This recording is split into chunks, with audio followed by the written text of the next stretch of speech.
The house is full of antiques, including me. So what else do you have here? This is a Japanese copy of the samurai sword that they decapitate you with. 95-year-old Louis Zamperini's home is too little to hold memories of a life so large.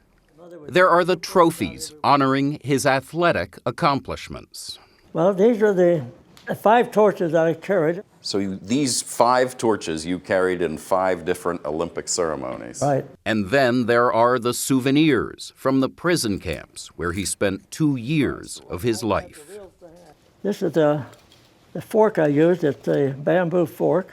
An old belt buckle he still wears. I'm surprised the Japanese didn't take it away from me because they were short of brass. But Louis Zamperini's story was pretty much ancient history. An elderly man waving in a parade. Until a best-selling book reminded the world of his harrowing tale. His first fame came when he was just a teenager. In 1936, he made the U.S. Olympic team. At 19, he was the youngest qualifier in the 5,000 meters. He didn't win, but Louis Zamperini became a household name, a sports hero. A few years later, the nation was at war. Zamperini was a bombardier in the Army Air Corps. On this very day, 69 years ago, his B-24 crashed into the Pacific. Our number 1 engine, the RPMs dropped. This plane was barely flying with 4 motors, and with 2 gone, it just dropped like a rock. And so we hit the water nose down. I felt like someone hit me in the forehead with a sledgehammer. The plane was completely blown apart. What happened next was documented in this 1998 story from correspondent Bob Simon. Zamperini spotted a life raft floating rapidly away from the burning waters. He swam to it. 47 days in an inflatable raft. We never prayed before, but on a raft you pray like a foxhole. He fought off sharks. This shark was so big that he could have taken 1 bite and he could have bitten that raft in 2. And battled the sea. I was in a violent storm. I never seen anything like it. Things went from bad to worse. Zamperini was near death when he was captured by the Japanese and taken to a place known as Execution Island, where every known prisoner had been put to death. They took great joy in telling us we were going to be executed, and they'd always go through the motion. It got even worse. His fame back home led to hours of torture and beatings at the hands of a sadistic guard nicknamed the Bird. I couldn't bear to look in his eyes. I just couldn't do it. To me, they were that sadistic.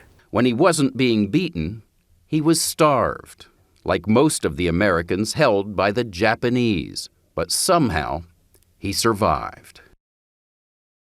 Louis Zamperini returned home a hero. This is your life. There were TV appearances. His life appeared to return to normal.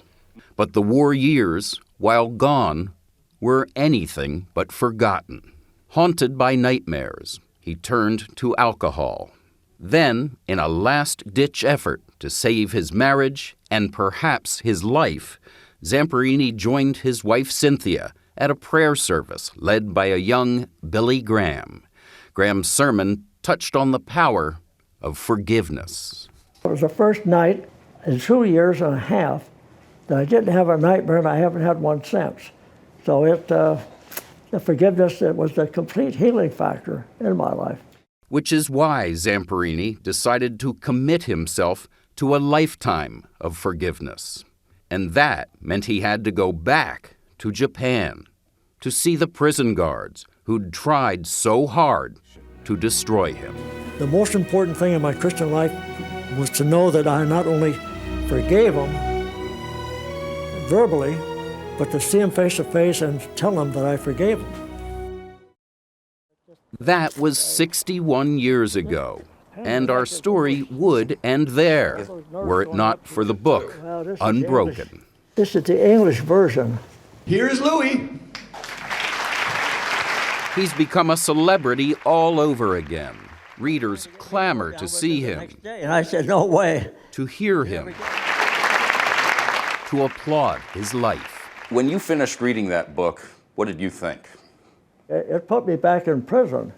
And I had to stop and look out the window to be sure I wasn't back in prison. Did you ever imagine it would be a bestseller?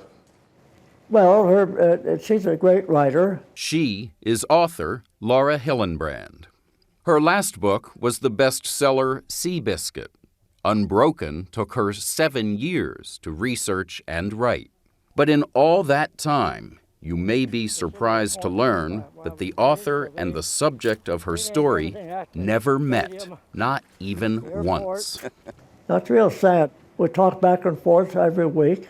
Well, the research, details. And even when I would tell her something, she would double check on it. Hillenbrand never met him because she has chronic fatigue syndrome and finds it difficult to leave her home here in this neighborhood of Washington, D.C. So, as Zamperini did, we spoke with her by telephone. Patients often go into times where they are literally unable to get out of bed for weeks or months or years. And it was something that helped me identify with Louis because his story is largely about suffering. Hillenbrand says she thinks not meeting Zamperini actually made her book better.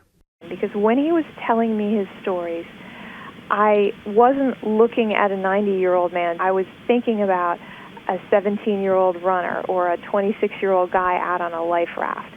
And I was able to visualize it, I think, a lot better because I wasn't in the room with him. I think it enabled me to tell the story more fully that way. But while Hillenbrand came to know nearly everything about Zamperini, he knew almost nothing about her. When the papers printed her story, I couldn't believe it.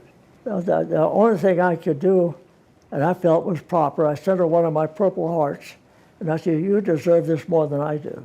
Why did you feel she deserved it more than... Well, she's been suffering for 30 years. I suffered for a couple of years. So I'd rather suffer intently for a couple of years than to have a long, drawn-out siege like she's going through.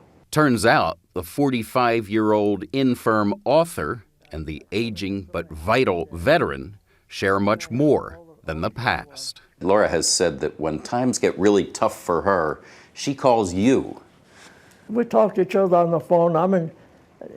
Okay, so people say, oh yeah, Louis' my inspiration. Well, I might say that she's my inspiration.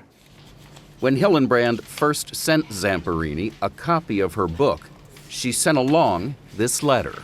To have before me an example of someone who has overcome superlative hardships and emerged into a life filled with joy has been deeply inspiring to me at a time when I needed it most. I can't wait for you to read my book. I think you'll love it. When we talked with Zamperini, he said he hoped one day to meet Hillenbrand, that he had a message. Well, I don't think we'll tell each other very much except I love you. Not long ago, that hope became a reality. While in Washington, he paid a visit to her home. He told me as we were hugging each other and saying goodbye, he said that the book was the crescendo of his life, and he believes he's lived this long so he could see it written and read. And that was the loveliest thing he's ever said to me. As for Louis Zamperini, he has something to share with all his newfound admirers. You forgave your Japanese enemies. Do you think Americans forgive enough? No, I think that's the hardest thing in life, I think, is forgive. Hate is self-destructive. If you hate somebody, you're not hurting the person you hate, you're hurting yourself. And that's a healing. Actually, it's a real healing, forgiveness.